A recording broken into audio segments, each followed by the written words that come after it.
मी असं म्हणेन की ही जी स्थानिक स्वराज्याची निवडणूक म्हणजे जी झाली नगरपालिकेची, महानगरपालिकेची आणि जिल्हा परिषदेची,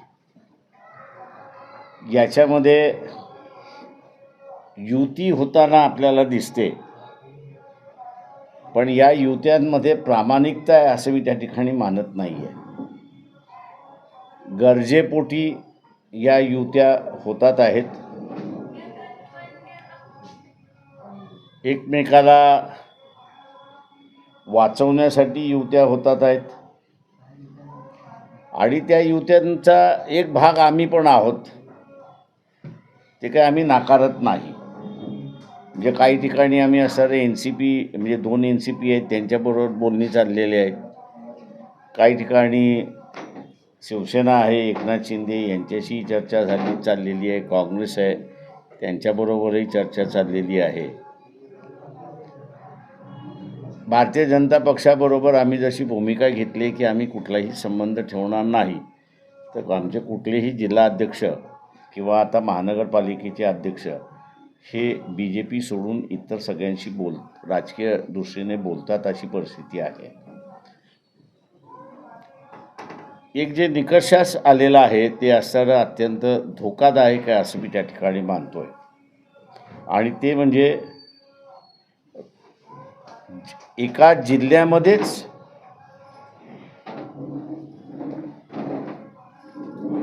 दोन भाग आहेत की ज्या भागामध्ये एक पक्ष आहे आणि दुसऱ्या भागामध्ये तो पक्ष नाही अशी असणारी परिस्थिती आहे.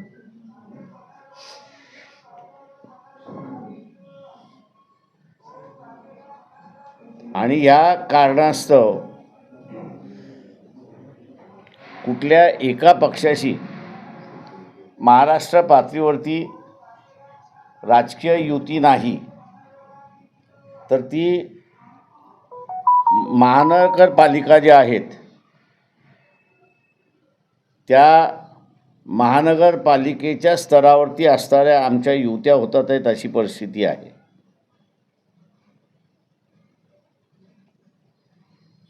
आणि त्याच्यामुळे आम्ही एकाच जिल्ह्यामध्ये महानगरपालिका म्युनिसिपल कॉर्पोरेशन के बंद करून घ्यायला आहे. तर एकाच जिल्ह्यामध्ये 2 महानगरपालिका असतील, एका महानगरपालिकेबरोबर एका पक्षाबरोबर आहोत आणि दुसऱ्या महानगरपालिकेमध्ये दुसऱ्या पक्षाबरोबर आहोत. मागच्या ज्या गेल्या 20 वर्षाच्या निवडणुका झाल्या, या निवडणुकीच्या संदर्भातलं वंचित बहुजन आघाडी सोडून इतर पक्षाने जे युतीचं राजकारण केलं, त्या युतीच्या राजकारणाचा भाग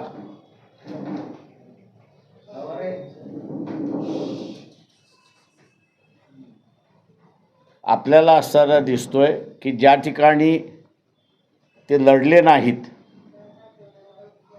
त्या ठिकाणी असणारं पक्षाचं अस्तित्वच राहिलेलं नाही.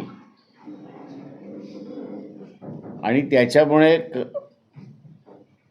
या लोकल सेल्फ गव्हर्नमेंटच्या ह्याच्यामध्ये उमेदवारसुद्धा नाहीत अशी परिस्थिती आहे.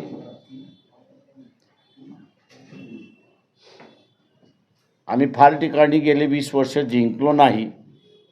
काही मोजक्याच ठिकाणी आम्ही जिल्ह्यांमध्ये जिंकत आलो. परंतु संघटन जे आहे हे संघटन आम्ही असं मेंटेन करू शकलो अशी असणारी परिस्थिती आहे. आणि म्हणून आता असणारं सेक्युलर फोर्सेसच्या संदर्भातलं जे आहे ते आता आम्ही कॅटलिस्ट होत चाललेलो आहोत अशी परिस्थिती आहे.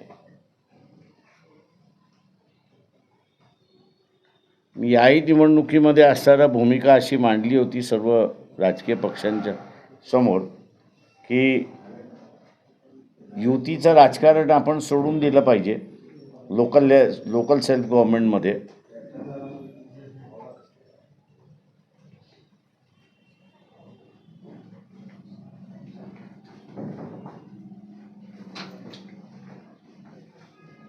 पाठीमागे जाऊन त्यांना बाहेर काढा.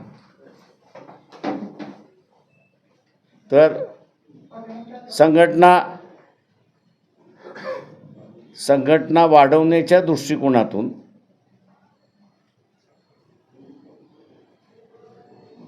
जे सर्व कार्यकर्ते आहेत त्यांना जर उभं केलं तर त्या कार्यकर्त्याला बळ मिळतो मताच्या रूपाने. तो जिंकतो न जिंकतो हा वेगळा भाग, पण त्याला जी मतं मिळतात त्या मताच्या जोरावरती त्याचं राजकीय अस्तित्व आणि त्या राजकीय पक्षाचंही राजकीय अस्तित्व अवलंबून राहतं.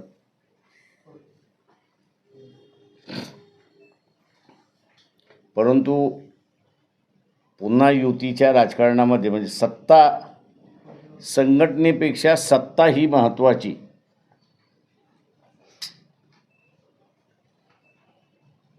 असं जे ब्रीदवाक्य झालेलं आहे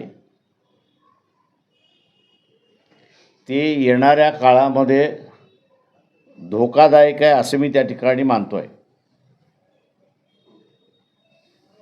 राजकीय संघटनच वीक झालं आणि राजकीय पक्षच वीक झाले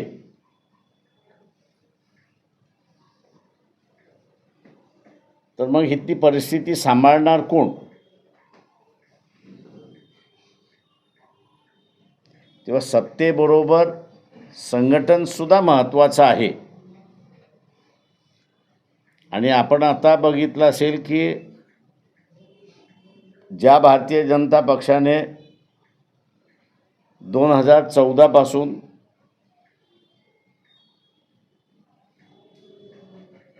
युतीचं राजकारण केलं,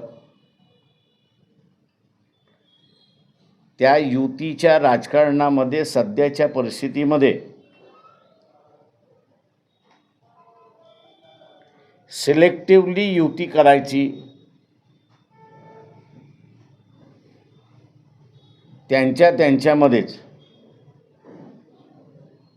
म्हणजे काही ठिकाणी असं अजित पवारांना जवळ करायचं आणि तिथे युती करायची, अजित पवारांना असं जवळ केलं की तिथे असणारं एकनाथ शिंदेंना बाजूला सारायचं.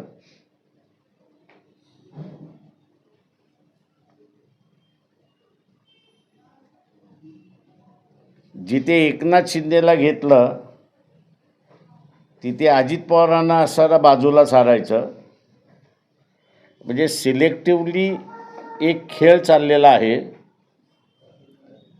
भारतीय जनता पक्षाचा की विरोधी पक्षांना तर संपवायचंच आहे. बिहारच्या निवडणुकीच्या निकालावरनं आपल्याला असताना दिसतंय.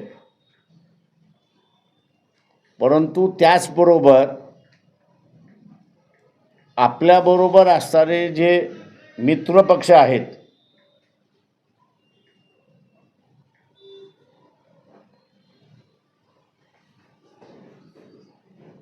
त्या मित्रपक्षांना सुद्धा संपवायचा हा खेळ RSS BJPने सुरुवात केलेला आहे. लोकशाहीमध्ये राजकीय पक्ष हा सगळ्यात महत्त्वाचा आहे आणि राजकीय पक्षच जर संपला तर एका अर्थाने लोकशाही संपते आणि लोकशाहीच्या नावाखाली सिंगल पार्टी रूल अशी सुरुवात होते. आणि सिंगल पार्टी रूल डेमोक्रेसीच्या नावाखाली जर आपण म्हटलं तर ही डिक्टेटरशिप आहे अशी परिस्थिती आहे. ही कॉर्पोरेशनची निवडणूक आहे ह्याच्याबद्दल दुमत नाही, परंतु एक संकट देशावरती टांगती तलवारसारखं लटकते अशी असणारी परिस्थिती आहे. मध्यंतरी आर्मी चीफ तिन्ही आर्मीचे जे प्रमुख आहेत ते कधी प्रेस कॉन्फरन्स घेत नाही,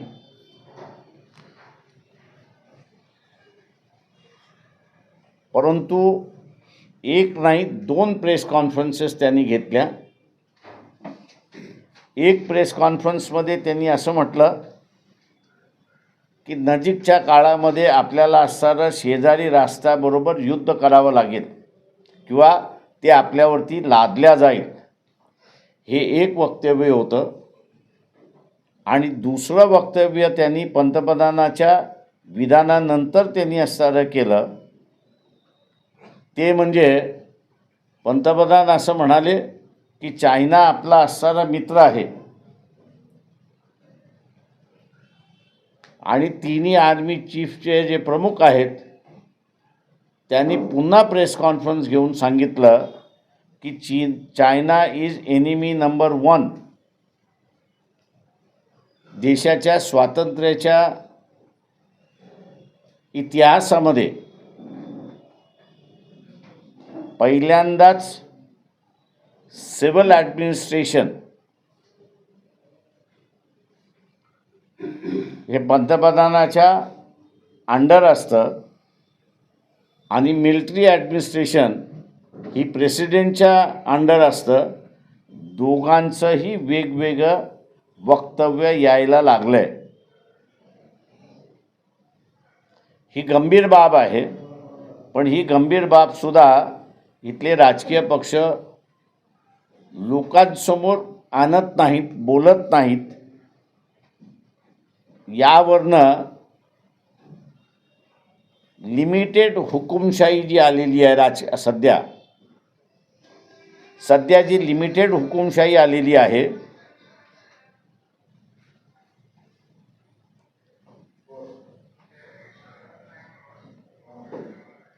सध्याचं जे असणारं लिमिटेड हुकुमशाही राजकीय कार्यकर्त्यांपर्यंत आलेली आहे,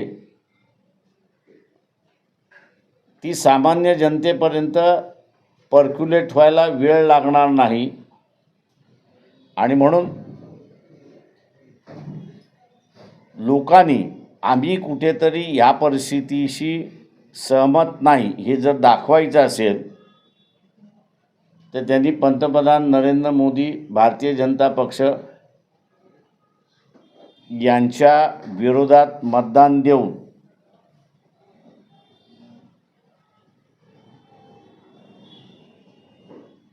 खऱ्या अर्थाने देशावरचं संकट आहे असं मी त्या ठिकाणी म्हणत नाही, पण विश्वगुरू याचं संकट इतर देशांना असल्यामुळे ते देशाच्या विरोधात गेलेत अशी परिस्थिती आहे.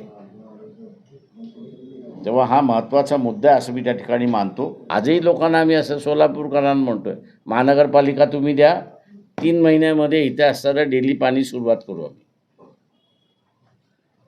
तुम्ही जसं सुरुवातीला म्हणालात की संघटनेपेक्षा सत्तेला जास्त महत्त्व देत आहेत आताच्या पक्ष आणि त्याच्यातून ह्या युद्धा होत आहेत.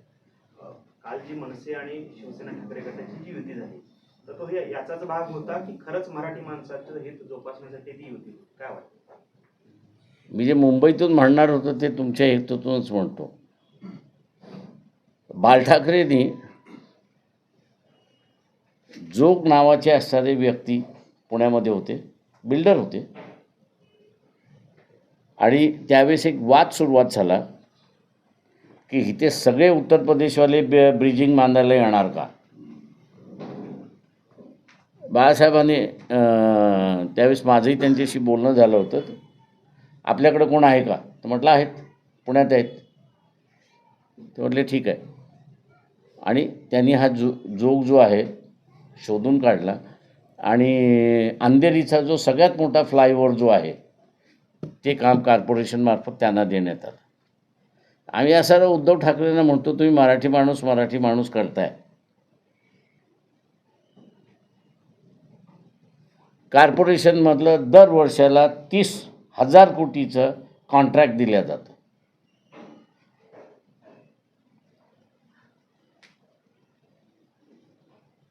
तुम्ही एक मराठी माणूस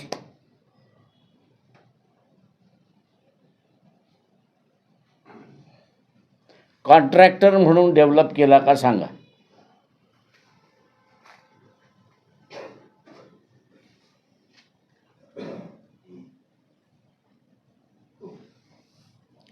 हा प्रश्न आम्ही राजला विचारू शकत नाही, कारण का राजकडे सत्ता नव्हती.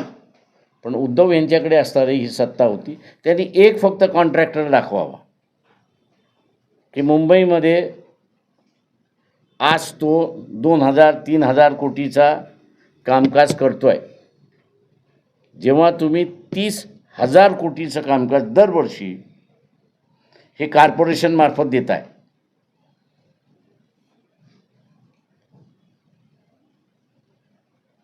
तुम्ही जर स्थानिक माणूस म्हणजे महाराष्ट्रातला राहणारा माणूस, मराठी माणूस, याला तुम्ही जर कॉन्ट्रॅक्ट जे तुमच्या हातामध्ये आहे डेव्हलप करायचं आहे ते तुम्ही देऊ शकत नसाल तर कसलं मराठी करत बसलेलात. ते असं कारण देतील किंवा देऊ शकतील की बाबा आम्ही युतीमध्ये होतो त्यावेळेस भाजपचे लोक होते आमच्या सोबत आणि त्याच्यामुळे आम्हाला बाल ठाकरे कोणाबरोबर होते त्यावेळेस 90-92 मध्ये? तेही युतीमध्ये होते. बरं, सत्ता तुम्हाला तुम्ही होत सत्तेमध्ये मेयर तुमचा होता, स्टँडिंग कमिटी चेअरमन तुमची होती, अर्धी स्टँडिंग कमिटी तुमची होती. तुम्हाला निर्णय घेऊन तुम्हाला ते करता आलं असतं. सगळे गुजराती आणि सगळे युपीवाले भरून ठेवले कॉन्ट्रॅक्टर म्हणून. सत्तेसाठी म्हणण्यापेक्षा स्वतःचं अस्तित्व राहण्यासाठी एकत्र आलेले. भाजपची हीच लाईन आहे साहेब. सगळी जनता स्वार्थासाठी या त्या पक्षाकडे चालली, म्हणजे भाजपाकडे चालली. लाडकी बहीण असेल, काय महिला असेल, जिथं आपल्याला फायदा मिळत आहे तिथं जनता चालली. ह्याच्यावर काय मार्ग असेल दुसरा? ते एक लक्षात घ्या की लोक निधीकडे का वळतात. माझं सरळ म्हणणं आहे की ज्यावेळेस त्यांना महिन्याला ज्या बेसिक गरजा आहेत, या बेसिक गरजा ज्यावेळेस ते पुरवू शकत नाही आपल्या कुटुंबाला, त्यावेळेस जिथनं निधी मिळेल तिथनं आपला आणि घर चालवा, ही मानसिकता तिथे असणारं जी आहे ती गुलामीची मानसिकता असं मी त्या ठिकाणी मानतोय. आम्ही कॉन्ट्रॅक्ट सिस्टमला जो विरोध केला त्याचं कारणच ते होतं की तुम्ही कॉन्ट्रॅक्टच्या माध्यमातून जो परमनंट लागला त्याला तुम्ही 18,000 देता आणि कॉन्ट्रॅक्टवरती जो लागला त्याला तुम्ही 8,000 देताय. ही मानसिकता पहिल्यांदा आपण बंद केली पाहिजे की कुठेही असेल ते कुटुंब, त्याच्या महिन्याच्या गरजा त्याला भागवता आल्या पाहिजेत. त्याच्या महिन्याच्या गरजा त्याला भागवता आल्या तर तो नीतिमत्ता पाळायला शिकतो. त्याच्या गरजात जर भागल्या नाही तर मग चोऱ्या माऱ्या करायला तो मोकळा होतो. चर्चा आहे असा काही प्रस्ताव आपल्याकडे आहे का? ते स्वीकार केलाय? त्यांनी असं आमचे जे अरविंद तायडे आहेत शहर अध्यक्ष आणि समिती जी आहे त्या समितीला सुप्रिया सुळे यांचा फोन आला होता आणि आज सकाळी मला वाटतं 10 वाजता त्यांची बैठक होणार होती. पण त्यांनीच निरोप दिला की आपण 1 तास 2 तास उशिरा बसू. त्याच्यामुळे असे 1-2 तास उशिरा बसतील. काय होईल ते मला दुपारपर्यंत कळेल.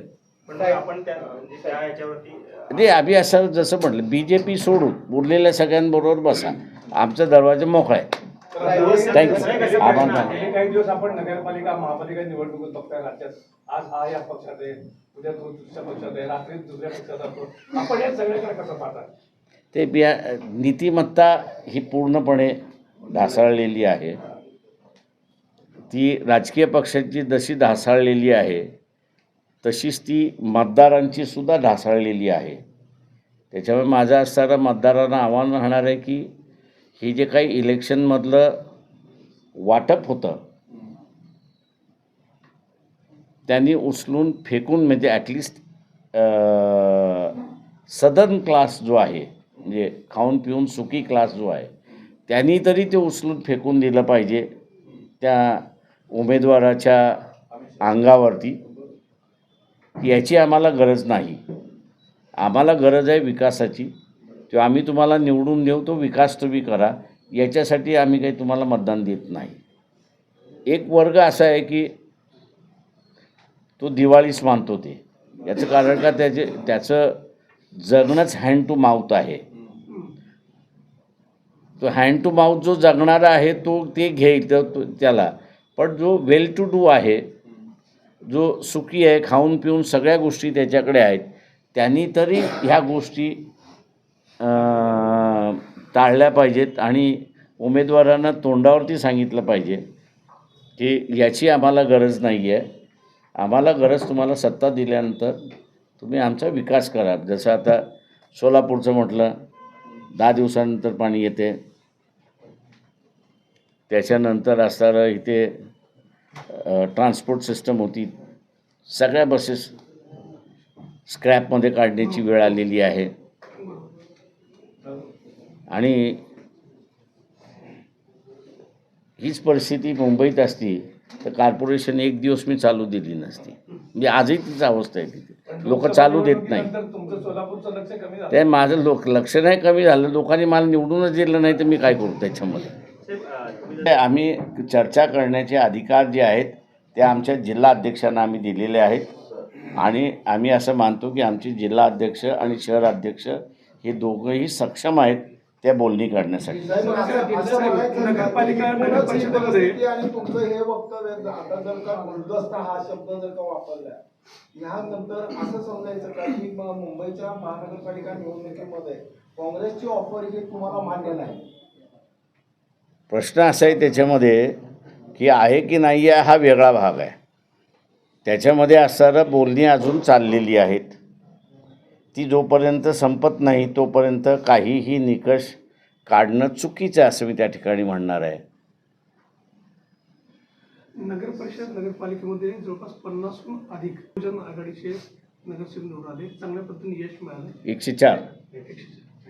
मग त्याच्याकडे नेमकं ही जी आलेली लाट आहे याच्याकडे कशा नजरेनं बघताय, त्याचा थेट परिणाम महापालिकेवर होईल का? आम्ही असं म्हणतो की आम्ही असं राष्ट्रवादीपेक्षा काँग्रेसपेक्षा बेटर पोझिशनमध्ये आहोत या सगळ्या ह्याच्यामध्ये. आणि आम्ही एवढंच म्हणणार आहोत की राजकीय पक्षाने जी वाढणाऱ्या फोर्सेस ज्या आहेत त्याचा तुम्ही योग्य सन्मान केला पाहिजे. तुम्ही असणारं दुसरं कोणीतरी शिजवलेलं आहे ते मी बसून खाईन, तर ज्यांनी शिजवलेलं आहे तो थोडी देणार आहे. साहेब, Aaditya Thackeray to the point मुलाखतीमध्ये सांगतायत महाराष्ट्रावर अन्याय होत आहे म्हणून 2 ठाकरे एकत्र आले.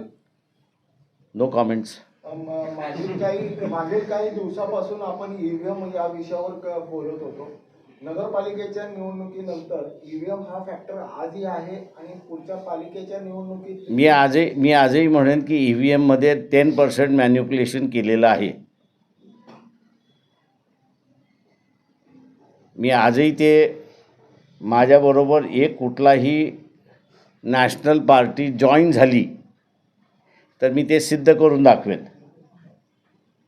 कोर्टाला म्हणजे इथल्या इलेक्शन कमिशनला कोर्ट वापरावं लागलं माझं पिटिशन बाहेर फेकायला. आणि मी आज कोर्टालाही चॅलेंज करतो आहे आणि इलेक्शन कमिशनलाही चॅलेंज करतो आहे की तुमच्याकडची कागदपत्र म्हणजे ॲनेक्शर 44 आणि ॲनेक्शर 54 हे 2 डॉक्युमेंट्स तुम्ही पब्लिक करा. हे 2 डॉक्युमेंट म्हणजे ॲनेक्शर 54 म्हणजे प्रिसाइडिंग ऑफिसर, ॲनेक्शर 54 म्हणजे रिटर्निंग ऑफिसर. त्या मतदारसंघात काय घडलं याची असणारं पूर्ण कुंडली आहे असं मी त्या ठिकाणी मानतो.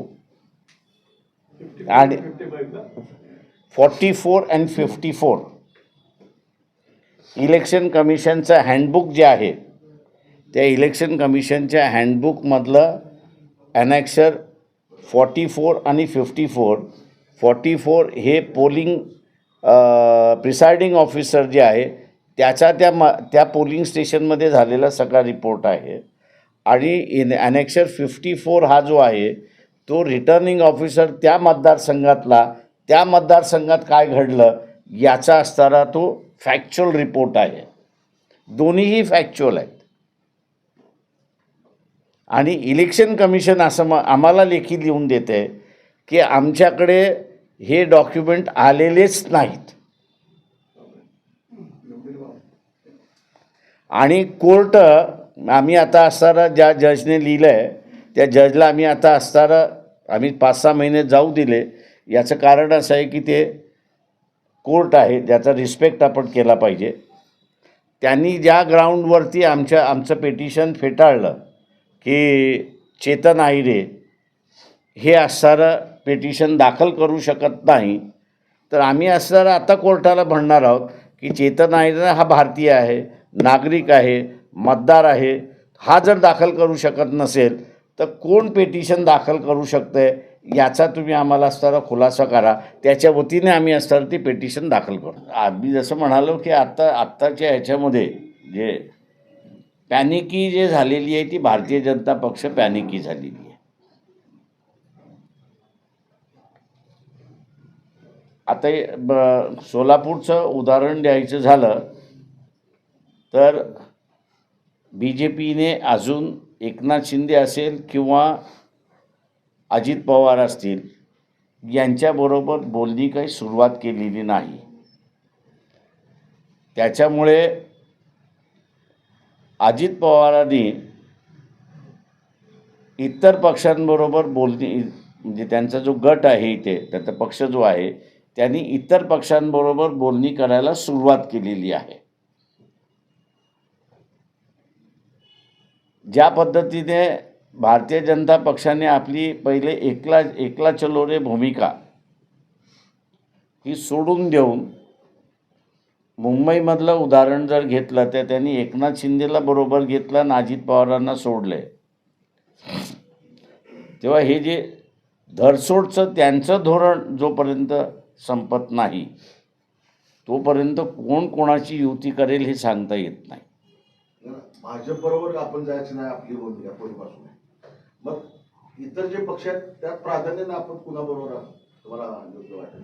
आम्ही प्राधान्य कोणालाच देत नाही. जे आमच्याबरोबर बसतील ते आमचे. नाही, पण काँग्रेसचे तुम्हाला निमंत्रण आहे.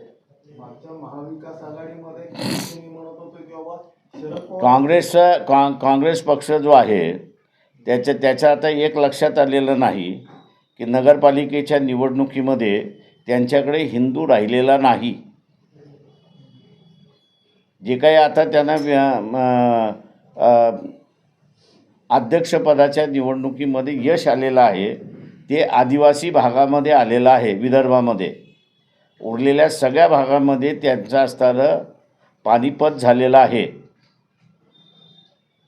हे त्यांच्या लक्षात नाही आहे. आणि त्याच्यामुळे त्यांचं जे ओरबडण्याचं जे धोरण आहे ते जोपर्यंत ते सोडत नाही तोपर्यंत काँग्रेसबरोबर मला वाटतं कोणी बसेल असं मला वाटत नाही. मुंबईत वर्षा गायकवाडांचं स्टेटमेंट होतं. वर्षा गायकवाड आम्ही डॉक्टर आंबेडकरांशी चर्चा करणार आहोत. मी अजून माझं तोंड उघडलेलं नाही त्या ह्याच्यामध्ये. पण मी ज्या दिवशी उघडेन त्या दिवशी काँग्रेसला महाराष्ट्राभर नाही तर देशभर फटका बसेल. आणि माझं म्हणणं असं आहे की ते मी करायला लागलो तर साल ते BJPला फायदा होत असतो. त्याच्यामुळे काही गोष्टी ज्या आहेत त्या गुलदस्त्यात ठेवून आम्ही असणारा काँग्रेसला समजवण्याचा प्रयत्न करतो आहे. त्याचा मुद्दा असं मी त्या ठिकाणी मानतो आहे. आणि या सगळ्या मुद्द्यांना घेऊन स्थानिक प्रश्नाबरोबरच महानगरपालिका आम्ही लढतो आहोत. आपण आता विचारा. आपण जे आता विश्लेषण केलं, आगामी काळात यादवी अशी आता आपण शेजारच्या राष्ट्रात बघतोय, भारतात सुद्धा अशी यादवी व्हायची शक्यता आगामी काळात होऊ शकेल का? म्हणजे अंतर्गत ज्या पद्धतीने असणारा चाललेला आहे, म्हणजे आता आम्ही RSS वाल्यांना असणारा प्रश्न हा विचारला की बांगलादेशमधल्या हिंदूंवरती अत्याचार होतोय का? तो होतोय, मी नाही म्हणत नाही. पण सरकार तुमचंच आहे. याला तुम्ही डिप्लोमॅटिकली हँडल करणार आहात की देशामध्ये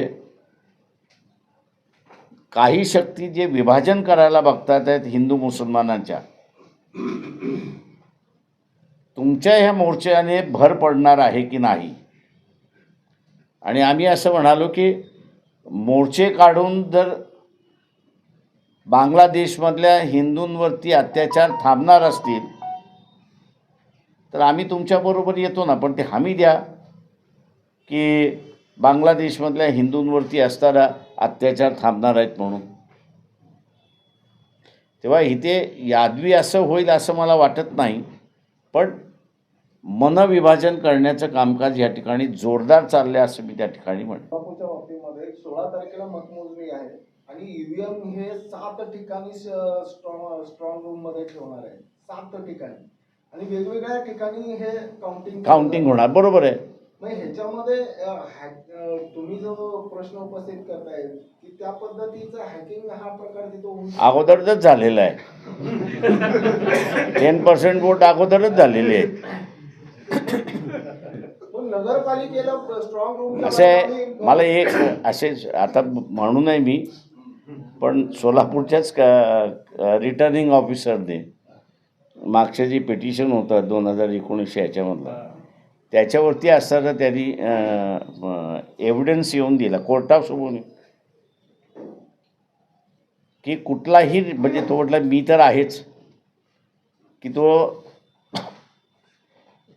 इंजिनियर काय करतो याची आम्हाला माहिती नाही. तो येतो, जे काही करतो, कागद आमच्याकडे ठेवतो आणि आम्ही सह्या करून देतो. त्या मी त्यांना विचारलं होतं, पण हे तुमचीच अवस्था आहे की? ते म्हणजे सगळ्या रिटर्निंग ऑफिसर जे IT चे नाहीत त्यांची ही अवस्था आहे, आणि जे IT चे आहेत त्या रिटर्निंग ऑफिसर होत नाहीत.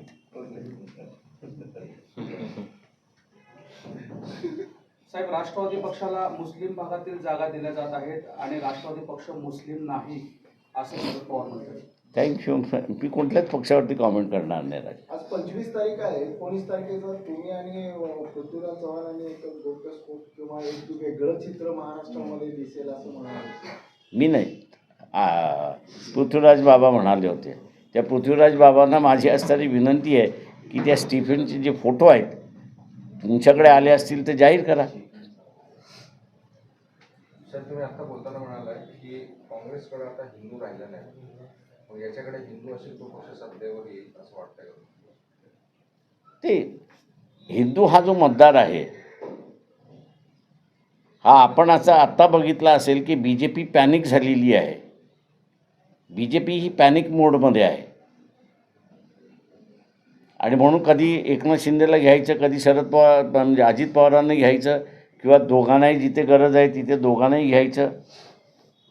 त्याच्यामुळे हिंदू मतदार हा धर्मावरती त्यांनी जो एकत्र ठेवला होता आणि आपल्याकडे त्यांनी खेचून घेतला होता, हळूहळू त्याला रिअलाईज व्हायला लागले की धर्म हा काही संकटात आलेला नाही, पण आपला विकास हा संकटात आलेला आहे याची त्याला जाणीव झाली. विचार करणं हा महत्त्वाचा आहे.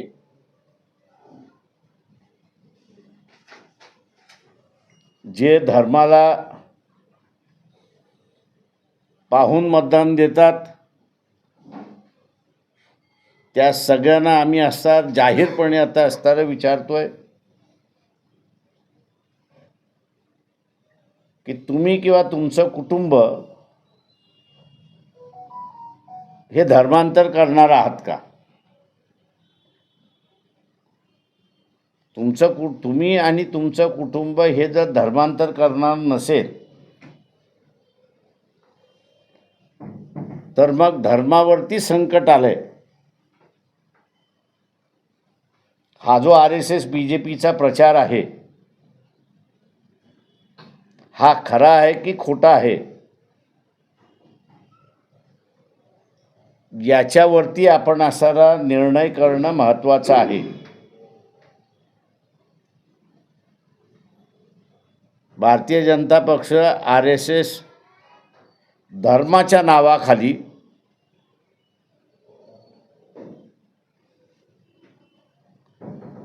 लोकशाहीला हुकुमशाहीमध्ये परिवर्तित करण्याची प्रक्रिया त्यांनी सुरुवात केली आहे. तरुण पिढीने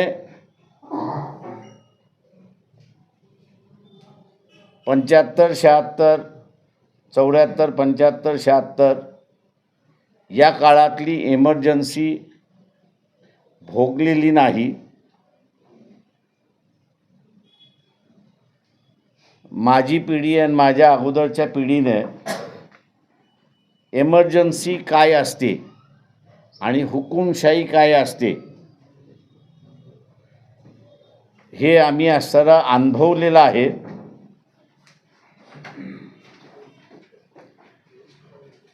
की जिथे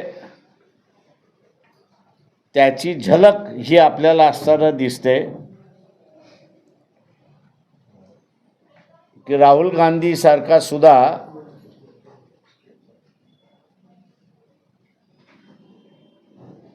विरोधी पक्ष नेता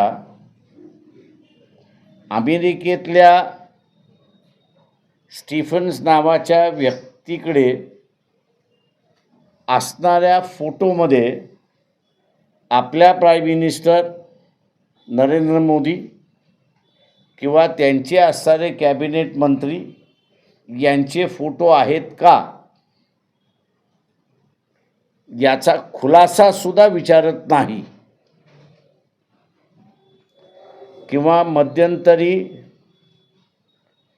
फोन टॅपिंगच्या संदर्भात आपण सगळ्या पत्रकारांनी पेगस नावाचा असणारा ॲप हे कसं मोबाईलमध्ये थ्रू इंटरनेट इम्प्लांट केल्या जाऊ शकतं आणि त्याची असणारी केस आता असताना सुप्रीम कोर्टामध्ये हिअरिंगला आलेली आहे. त्या संदर्भात सुद्धा सरकारने खरं ॲफिडेविट तिथे दाखल करावं असं वक्तव्य कुठलाही राजकीय पक्ष काढू शकत नाही. याचं कारण की प्रत्येक राजकीय पक्षाच्या पाठीमागे ससेमिरा लावून दिलेला आहे ईडीचा, CBIचा, IBचा आणि त्याला धमकवल्या जातंय की देशाच्या हिताचं आणि लोकशाहीच्या हिताच्या संदर्भातलं वक्तव्य केलं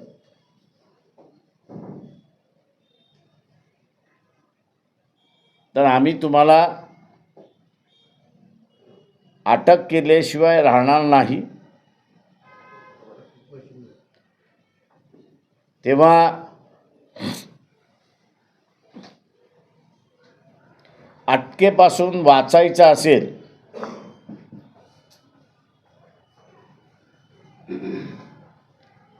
तर आम्ही सांगतो ते करा अशा रीतीची असणारी भूमिका आहे. केली गेलेली आहे. वर्गीकरण होणं गरजेचं आहे. मातंग समाजामध्येच आता असताना 2 ग्रुप्स पडलेत आणि एक ग्रुप म्हणतोय की हे वर्गीकरण आम्हाला नको आणि एक वर्ग म्हणतोय की आम्हाला वर्गीकरण पाहिजे. मागताना त्यांनी परिणाम काय होणार हे पाहिलं नाही. मातंग समाजाची प्रगती झाली नाही ही वस्तुस्थिती आहे, ती नाकारता येत नाही. ज्यांची प्रगती झाली आणि ज्यांची झाली नाही यांच्यामधला गॅप फार मोठा आहे. ज्यांची प्रगती झाली त्यांना हे जर अबकरडं लागलं तर त्याच्याबरोबर क्रीमी लेअरही लागते.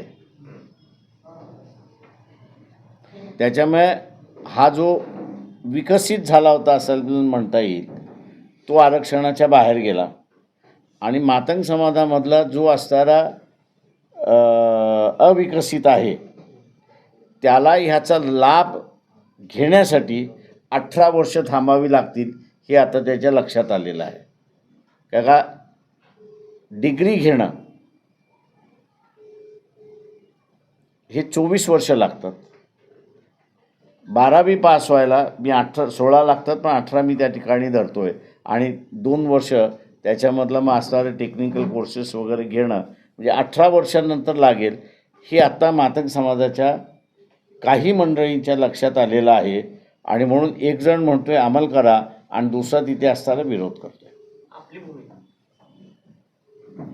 मी असं म्हणेन याच्यामधलं की हे जे फेकून देण्याचा जो भाग चाललेला आहे, OBC सारखा जो फेकून देण्याचा भाग चाललेला आहे, त्याला माझा असणारा विरोध आहे. तुम्ही विदिन दॅट ग्रुप, म्हणजे त्या सर्कलमधलं तो बाहेर जाणार नाही,